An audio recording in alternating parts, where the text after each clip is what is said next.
పరిశుద్ధ గ్రంథము నుండి పాత నిబంధన గ్రంథము ద్వితీయోపదేశకాండము 30వ అధ్యాయము.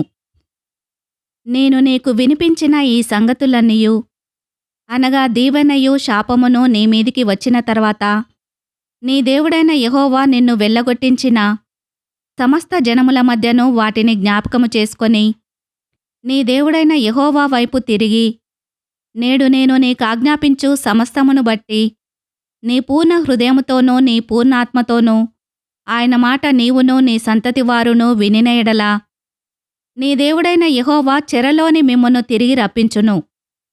ఆయన మిమ్మును కరుణించి నీ దేవుడైన యెహోవా ఏ ప్రజలలోనికి మిమ్మును చెదరగొట్టెనో వారిలో నుండి తాను మిమ్మును సమకూర్చి రప్పించును.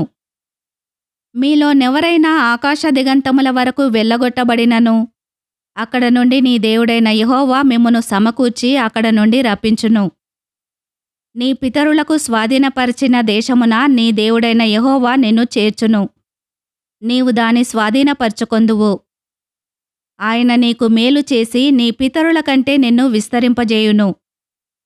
మరియు నీవు బ్రతుకుటకై నీ పూర్ణ హృదయముతోనూ నీ పూర్ణాత్మతోనూ నీ దేవుడైన యెహోవాను ప్రేమించున్నట్లు నీ దేవుడైన యెహోవా తనకు లోబడుటకు నీ హృదయమునకును నీ సంతతివారి హృదయమునకును సున్నతి చేయును.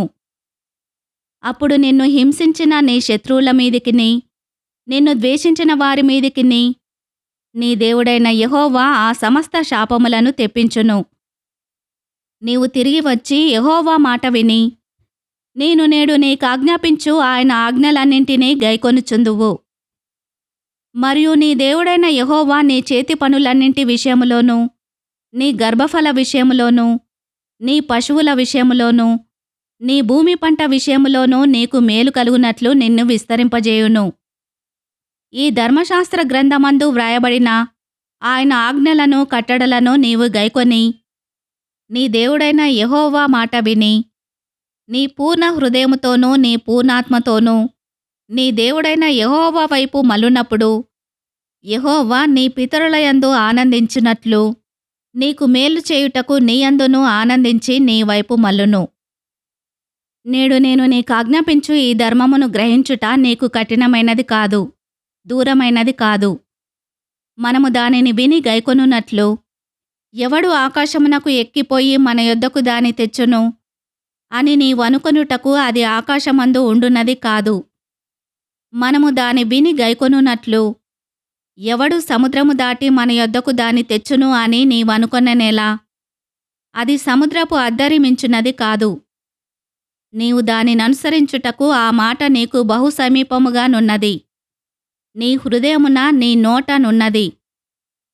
చూడుము, నేడు నేను జీవమును మేలును మరణమును కీడును నీ ఎదుట ఉంచియున్నాను.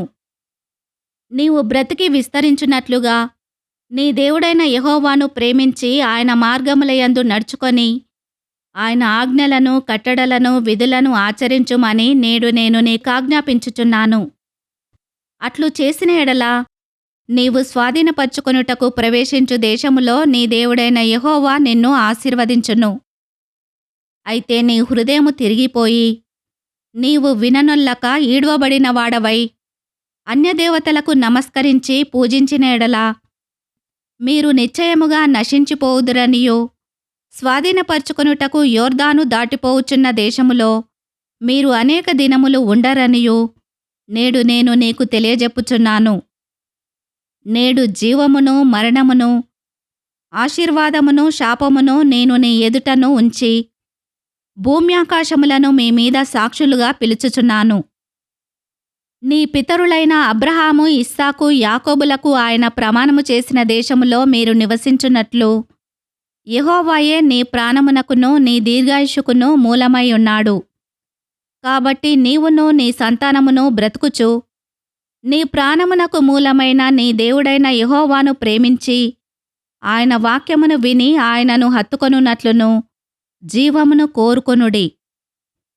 ఈ వాక్యమును విన్న మిమ్ములందరినీ దేవుడు దీవించునుగాక. ఆమెన్.